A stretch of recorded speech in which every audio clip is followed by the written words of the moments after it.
For some unknown reason, I decided to platinum Assassin's Creed Mirage. Probably because I was having a lot of fun. I know, I was surprised too. Mirage is a fun game, there is no two ways about it. However, is it everything us old school Assassin's Creed fans wished for? The difference with Mirage is, the developers were passionate about bringing back that old feeling to a modern Assassin's Creed. They are fans just like us and understood what it was that made those old games so special.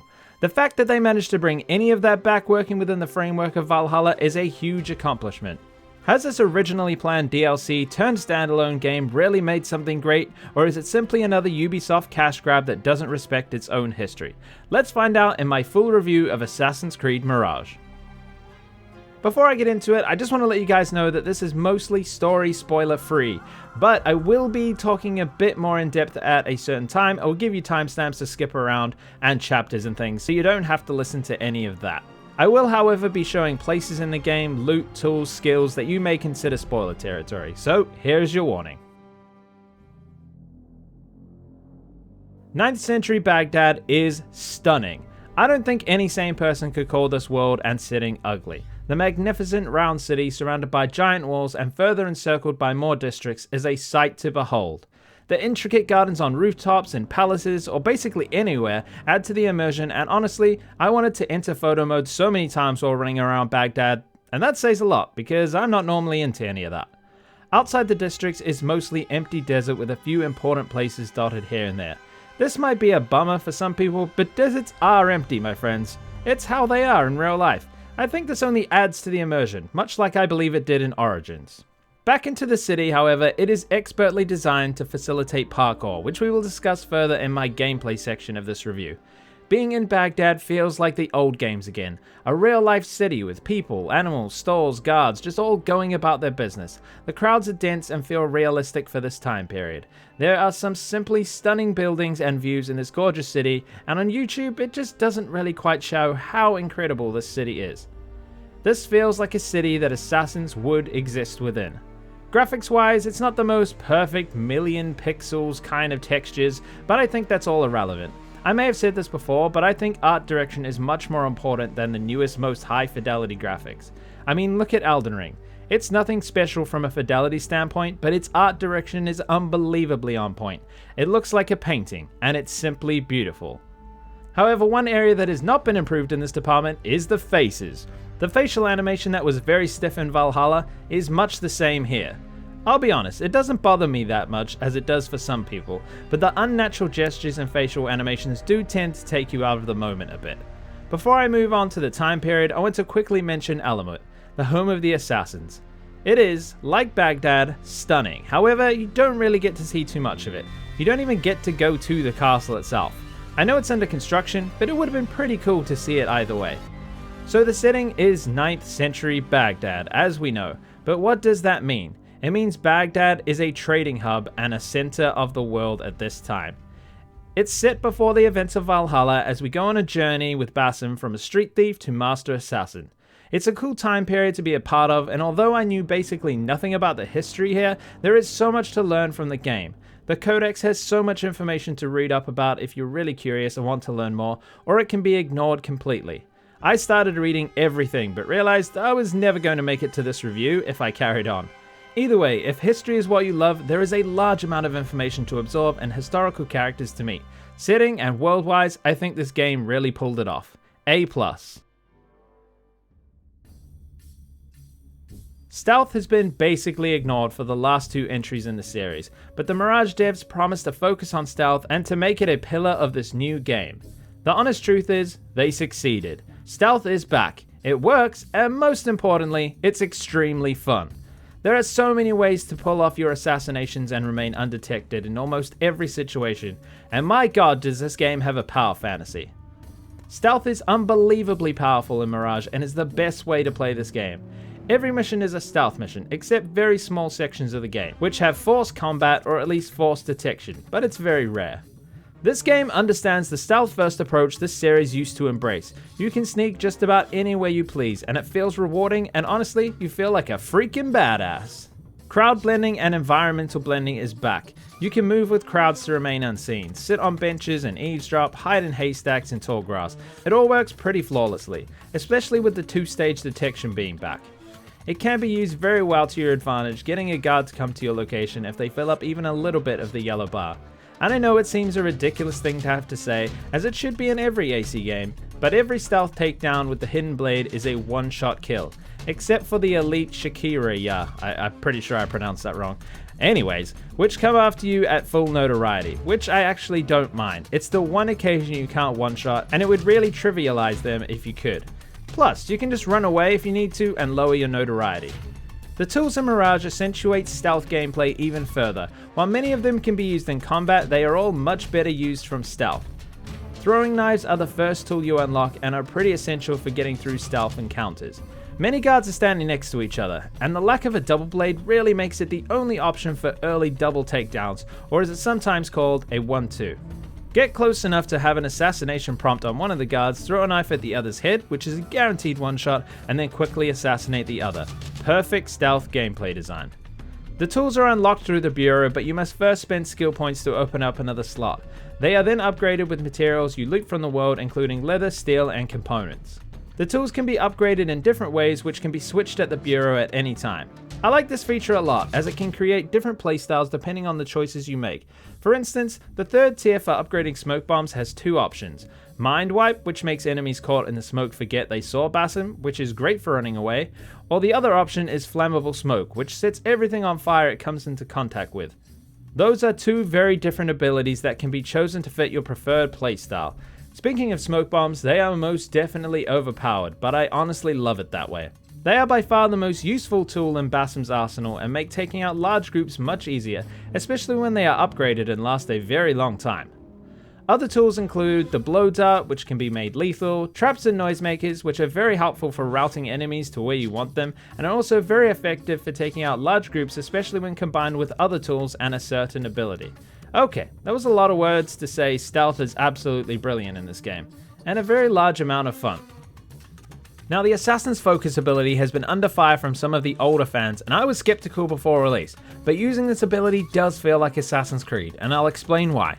In Odyssey, I criticized the teleporting of Cassandra, because while it was fun, it didn't feel right. It felt like god abilities in a sci-fi series that usually explains itself with Isu MacGuffins that are based purely on science, not magic. Now, this ability can kind of be hit with the same criticism. It's explained as the Animus not being able to keep up with Basim, but I think that's a pretty poor excuse.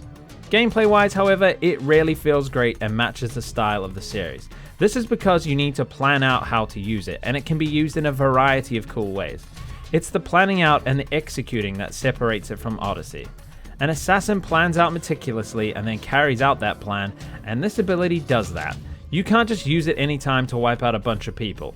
In Odyssey, if you're about to get spotted, you press this ability and randomly fly around killing anyone you can, especially because stealth is the worst way to play Odyssey. People much better than me have been doing some very cool things with this ability. I like it, and I'm not afraid to say so.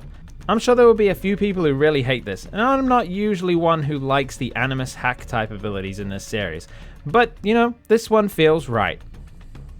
Something that makes the stealth even better is the parkour. It can be used as a main form of transport, but in stealth gameplay, it really shines. Parkour really has improved from Valhalla, but I really need to clarify this point. The movements themselves are much the same as Valhalla. There's no cool ejects or advanced movement, but what has changed is the world itself. As I said in an earlier segment, Baghdad is perfectly set up for Basim to parkour his way everywhere. There are ropes going from building to building, fallen over trees across rivers, zip lines, verandas, lifts, posts sticking out of walls, and swings. It really is a playground, just like Unity was, and you can really see the inspiration they took from it in its world design of Mirage. Another improvement is Basim's speed. He is much faster than Eivor would ever hope of being, to the point where it can look a little strange at times, just how fast he is. I noticed that while watching someone on YouTube, it is much different than how it actually feels to play. It feels much better than it looks. In-game, you are analyzing the environment, looking for your next location to latch onto or to jump down to, so you really aren't paying much attention to the animations of Basim. but on YouTube, you might be hyper focused on exactly what he looks like when jumping from post to post. So I can promise you, it is fun to use even if the advanced moves from AC1 to Revelations and Unity are missing, but for the general player base, I think this will suffice. I'd say it is accessible in a way that AC1 is not. Learning to parkour properly in AC1 is a difficult task, and when accomplished, it is a lot more useful than Mirage, but I think the general player just isn't interested in that kind of thing. I think an improved Unity system may have been the best way forward, but alas, we got dumbed down Syndicate instead. I think the world design for parkour is a 9.5 out of 10, while the actual parkour itself is a passable 7, so do with that as you will. In my early review, I called combat clunky. Now that is still kind of the case, but it was a definite skill issue involved there as well. I got much better the more often I got into conflicts, and honestly, you can just skip them altogether by throwing smoke and running away. But that's not really the point. Combat is always fought with a sword and dagger. This isn't an RPG, there are no different combos. The swords and daggers can be changed, but aside from the weapon's unique effects, the combat will be much the same for most of the game. Apart from when you unlock this roll skill to deal with some of the heavy guards, it makes it so much easier. The more I played, the more I got comfortable with the combat system and started to be able to deal with it better. It is still very obvious that combat is an inefficient way to tackle the missions and much less fun. It has definitely been designed this way to encourage stealth gameplay, and I think that is a good idea. It allows dev time to be spent more on one area of the game, stealth, and make it better rather than lots of ideas that are all a bit undercooked. Mirage is a short, focused game that knows exactly what it is trying to be, and for that, I love it. Combat feels like a punishment for failing at stealth, and I think that's great. The game doesn't want you to be in combat, it wants you to be a sneaky boy. In saying all that, the system still seems a bit shallow. I think it could have done with a tiny bit of fleshing out, but honestly, it's not a huge problem for me as I preferred running away and trying a game with stealth anyway. Notoriety is back, and personally, I think it's maybe the best notoriety system we've had in the series. It's simple, but it works. Committing illegal acts in front of the public will increase your notoriety, and they don't mess around. You kill someone, you're getting a full bar of notoriety. Each level you reach adds interesting mechanics and change how you must play the game. Level 1, citizens will notice you as the man in the posters and will call guards to your position to come and get you. Level 2, there are arches on the rooftops which makes parkour a lot more difficult while also having guards actively looking for you. And level 3 is where it gets intense. An elite Shakira is sent after you and is the one enemy you cannot one-shot with an assassination. You must fight these guys or run away and lower your notoriety. And trust me, the latter is much easier. Decreasing notoriety in Mirage is better than the old games too. I remember having to take Ezio into some very strange places where no one would ever see a poster to rip it down. In Mirage, they are all located on your compass and are all on ground level, in places that make sense. Each poster you rip down lowers your notoriety by 1 level. There is a way to fully remove all notoriety by talking to a Manadi and spending 1 power token, a currency in the game earned from missions that I will discuss a bit later. I like this system a lot, as in other games people would just run away, but you need to be careful who sees you doing these illegal actions. So now that I have completed the main story, I can now better talk about all the black box missions. There are some really great ones in this game, with a few that aren't as good as the others, but I still really enjoyed and loved every single one of them.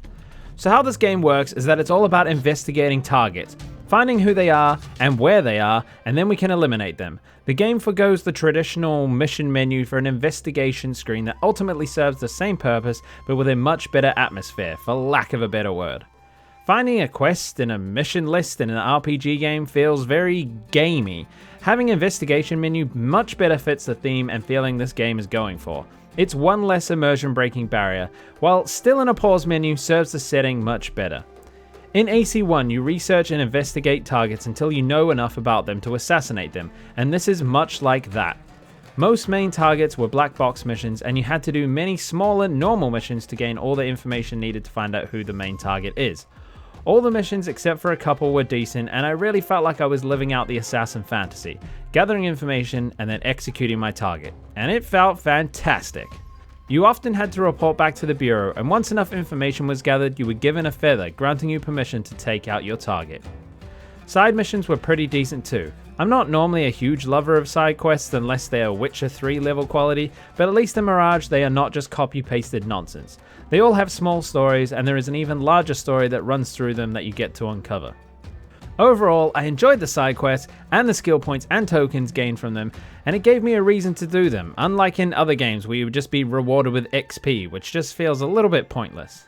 The last thing I want to say that was really cool about the side missions was that there were optional objectives, like in some of the older games, but the reward was worth trying to achieve them. We would often be given extra tokens or skill points for completing them, which made them feel very worthwhile. Oh, and there are almost no set pieces in this game, apart from maybe 2 that I can think of, which is a little disappointing, but I am not too bothered about it. Speaking of tokens, skill points, and good old sync points. Sync points are back in this game, and there's not too many to make it feel like a chore, and I'm happy to say that you will actually have to think a little bit before climbing to the top of these. They all contain tiny parkour challenges to overcome like in the older games. Gone are the days of just running straight up any surface. Skill tree is a refreshing change from the mess that was Valhalla. Skill points feel impactful and game changing and are not just some meaningless tiny stat increase. You feel like your decisions matter and really do impact the way that you play the game. Skill points are also earned from missions and side quests rather than when you level up. There is no traditional XP system here, and it is a breath of fresh air for me to be ranking up as an assassin in the story rather than in the menu that says I have enough XP points. Tokens are rewards that you can use at shops to reduce the price of items, pay mercenaries, musicians, or merchant groups to hide you, and blend in with the crowd. I liked this system. It gave more meaning to the side quests and can also be collected by pickpocketing. He is a thief after all.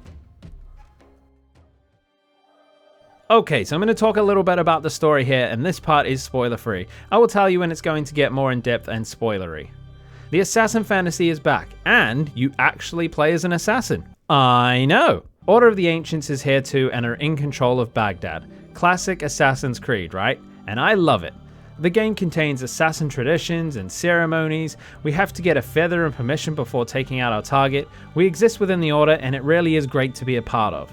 Now, the overarching story leaves a bit to be desired. I think they could have done a bit more.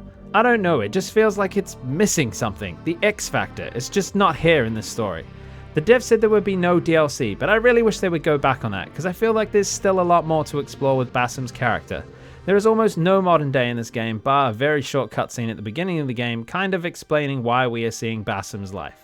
I would really love if they connected it a bit more with the modern day from Valhalla, as I was just starting to feel like it was picking up steam again.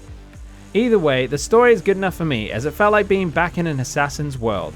I felt like I was an assassin, and that goes a long way in a franchise that once respected that core pillar of its games. Okay, if you don't want story spoilers for Mirage and Valhalla, skip to the timestamp on screen now, or to the next chapter in this video. You've been warned. 3, 2, 1. So, as we know from Valhalla, Basim is Loki reincarnated. Now in Mirage, Loki manifests itself as a character named Nihal, that only Basim can see and hear, although he somehow never realizes this. He also has a genie, or something like that haunts him in confessions and his dreams. It is the repressed memories of Loki that Basim hasn't yet discovered. I really thought they would delve a bit deeper into this, but the genie just kinda looked menacing in its scenes and nothing further was said until the story's climax. Nihal is Basim's best friend and is always pushing him further towards finding out about Loki, as it's Loki's memories trying to break free. I honestly have no idea how he never noticed no one was talking to Nihal or even ever mentioned her presence. I did, however, like the reveal nonetheless. Roshan was a very cool character. She was very loyal to the idea of the Creed and its tenets. She was, however, in conflict with herself, preaching freedom while holding Basim back and controlling him. This has always been an interesting point in Assassin's Creed, where they delve deep into the contradictions of the Creed itself and the people who follow it. I like that we got back to that. I would really love a DLC where we get to see Basim hunt down his oppressors and find Sigurd, etc. on his journey to finding Odin. It would also be very cool to see him mentoring Haytham, as we saw him in a small side quest where he teaches a child to jump off a building into a haystack, telling him to find the assassins when he is old enough, before running off and his friends yelling his name. That was one of the few wow moments I had in this game. Okay, spoilers over. Loot is extremely toned down in this game, and I can't help but love it for that. RPGs are fun with a million different pieces of clothing to collect, but that's not what I'm looking for in my Assassin's Creed games. Gear-wise, you have one armor slot that changes the look of Basim and has its own perks that can be leveled up. They all look very cool, and with the reintroduction of dyes, I had a lot of fun tracking them down and customizing the look of my outfits. This system suits this game well, and I genuinely wanted to wear every piece I found. Other pieces of gear include a sword and a dagger, which all fight the same, but also have perks. Swords and daggers were a little bit disappointing. They all fight the exact same way. Unlike in other games we had different weapon types and they all had separate movesets, I was not one for fighting much in this game, but I may have been if the system was changed a bit with different weapons. Costumes are in Mirage and are a welcomed addition. They override the look of the outfit you are using but have no perks or anything, so you retain the effects of the outfit you are wearing. I like this system as it allows you to retain your playstyle that is linked to the outfit's perk while looking different throughout the game. Some of the costumes are actually used Hitman style to sneak into places you would otherwise not be able to get into, and this is also a nice feature I didn't expect to be returning. Lootable chests are found all over Baghdad and contain all the outfits, weapons, and upgrade schematics. And you know what, I think this is a much better system than looting currency or crafting materials only like in some of the games, where it's not very exciting to find out what's in the chest. Upgrading outfits increases the perk, but with the weapons it only increases the stats, and I'm not really sure why they made this decision, but they did. All shops in Mirage have the exact same stock, which is immersion breaking, but it also saves a lot of time running around trying to find the vendor who sells what you want, which I appreciate, especially now that I have a lot less time for gaming than I once did. There are 3 other services you can access in the city: armorers, blacksmiths, and cartographers. Armorers will upgrade your armor, blacksmiths your weapons, and cartographers sell you maps to all the things you haven't found yet in the world, which is really handy near the end of the game when trying to platinum it. Other collectibles in the world are also fun to gather. I had a good time deciphering some of the enigmas before ultimately googling how to do the last few, or trying to get them all. The rewards were often small like dyes, but for someone like me who loves the dyeing system, it was one of the best rewards I could get. We need to collect, or should I say steal, artifacts for Dawish, and he also gives us a small reward. And last but not least, we collect books and are eventually rewarded with an underwhelming costume, but I liked it nonetheless. The only piece of gear I've yet to talk about is the talisman that sways around on Basim's back. Honestly, they don't do anything, and add very little to the game, but I enjoyed changing them to the new assassin one every time I ranked up. It was a small visual way to mark my progress as an assassin. Now, there's been some discussion about the length being too short. I am not in this camp whatsoever. I enjoyed the shorter, more focused game, especially after the bloated slog that was Valhalla. I don't believe a game needs to be 100 hours long to be worth your time or money. The Ezio games were about 20 hours long or shorter, and they are some of my favorite games of all time.